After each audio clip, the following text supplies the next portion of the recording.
Hey y'all, it's Whiskey and welcome to the Friday Hot Toddy. This week's theme is boundaries. This is huge and the foundation for everything that I teach in my women's group, and all the other themes are actually helping us to build and embrace and fortify our boundaries, because we have to really know who we are and where we're going to hold ourselves on this planet, and the boundaries are the foundation for all of that. So with that being said, the biggest person that we have to set a boundary for and hold a boundary for is ourselves. We cannot make somebody else abide by our boundaries. We cannot blame other people when they cross the line for the boundaries that we've set for ourselves, right?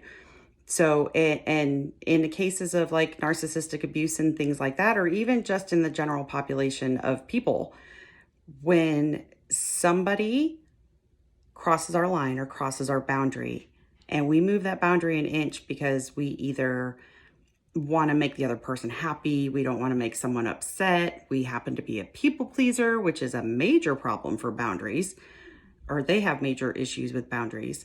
The second we move that line, we are not holding our own boundary for ourselves. Nobody else can cross our lines or cross our boundaries or do anything to us without our permission.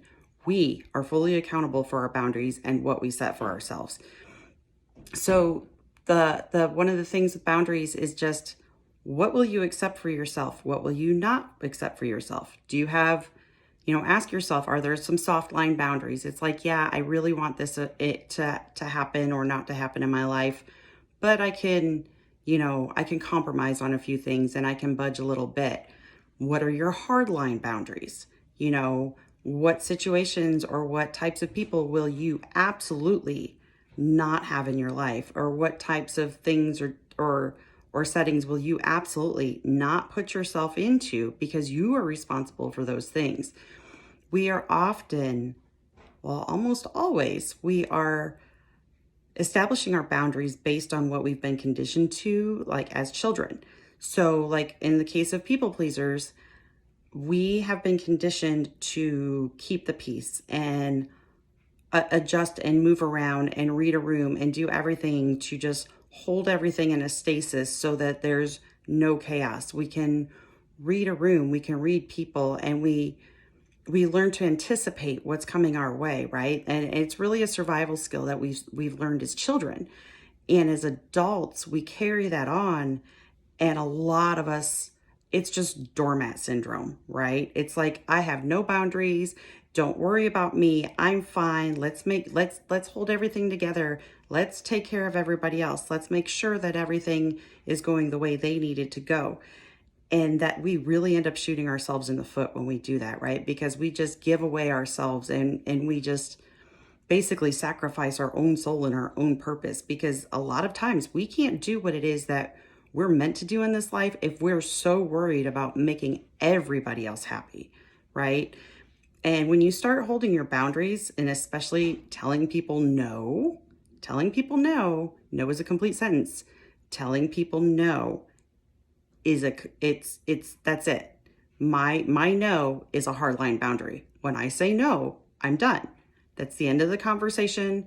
If you're going to keep pushing your limits with me and pushing that no, then I'm just done with you altogether, because you're not respecting my space. And if I move that boundary and then I sway and I go do whatever it was I said no to in the first place, I'm not respecting my boundaries, right?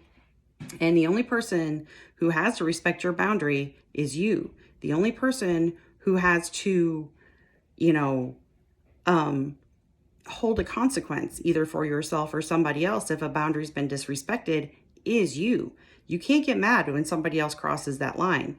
And Maya Angelou says it best. She said, when somebody shows you who they are the first time, believe them. If somebody has no respect for your lines or your boundaries, including yourself, then that's who they are. In narcissistic abusive relationships and in family dynamics and things like that, it's us that ignores our boundaries. It's us that ignores those red flags. It's us that makes those excuses and lets people go on and on and on. And we just keep moving that line and moving that line. And every time somebody pushes that line and you move it, they're going to move it. They're going to push it again. But they're not the one moving your line. They're not the one that's moving your boundary. You are, right? You are the one that is 100% accountable and holding yourself to a standard of whether you are going to respect yourself in that boundary, respect yourself in that space, and you are the only one that ultimately is going to have that consequence, because we end up in some pretty desperate situations when we have just given and given and given and not held our energy and not held our boundary, and then we deflect it and we get mad at the other person, right? Because we're not actually holding that accountability for ourselves, and we end up pushing ourselves into a victim mode, and which is, again, is another excuse for not holding our own boundary. Now, I'm not saying you can't be victimized, because you actually absolutely can.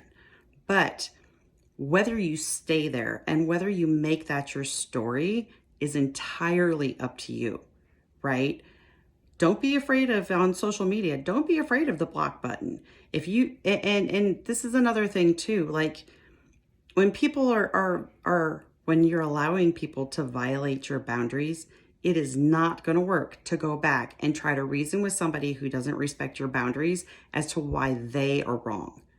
You're not almost never going to get that apology you think that you're supposed to have. You're almost never going to get somebody that says, oh yeah, you're right. Or, okay, let me change that. If somebody does violate your boundary or pushes it, and you say, no, I'm not okay with this, and they continue to do it, they're not going to come back and tell you that, oh, you're right, and this is going to change, and let me change who I am. You cannot expect somebody else to change who they are. It is entirely up to you to hold that space for yourself. And if for some reason your boundary is so unrealistic, because this is the other part of survival mode, right? Really look at yourself and really ask yourself, is this boundary I'm holding realistic? Because so many times we're functioning from our wounds. And, I've seen ladies all the time in my group, in other places, that say, oh, well, I have this boundary and nobody's going to get to me and nobody's going to hurt me again, so piss on everybody. That's my boundary. Okay, there's a such thing as not having a healthy boundary, and that's one of them. You have to be realistic. And if you can't be realistic, then there's some healing to be done there to discover what those triggers are so that you can have a realistic boundary, right? So, and there's another one, and I'm trying to think of it. But it's just really holding yourself accountable, really figuring out what it is for your life that you want, what it is in your life that you don't want. Oh, and that's what it was. Ladies, and gentlemen, if there's somebody that has spoken to me before, or if you're watching this now and would like to speak to me in the future, and I can coach you, or you can come into my group, or whatever the case may be. When I ask people, well, what's going on? What do you think you need to work on? Things like that. They go, oh, well, I'm such a great person, which really has nothing to do with whether you're great or not. And I'll tell you everything because I'm an open book. Okay. Now you might trust me up front because a lot of people happen to trust me, but at the same time, you may not know me from Eve, right? Every time somebody says to me, I'll tell you everything, I'm an open book, I instantly know that they have no personal boundaries. So if you've ever caught yourself saying, I'll tell you everything, I'm an open book, or it's not going to matter, I'm an open book, really look at your boundaries. Because those things, not everybody that's with you is for you, right? Not everybody who's around you is there for your best interest, and especially in social media. Right? If you come from a traumatic childhood or traumatic relationships, it's time to realize that not everybody's for you, and they're not going to be, right? So if that's the case, then you set those boundaries and you cut those people loose and you learn to let go, and you find those people that match you, that will respect your boundaries, and that you have an easiness around them without self-sacrificing. So I love y'all. We'll catch you on the next one. Keep on rocking.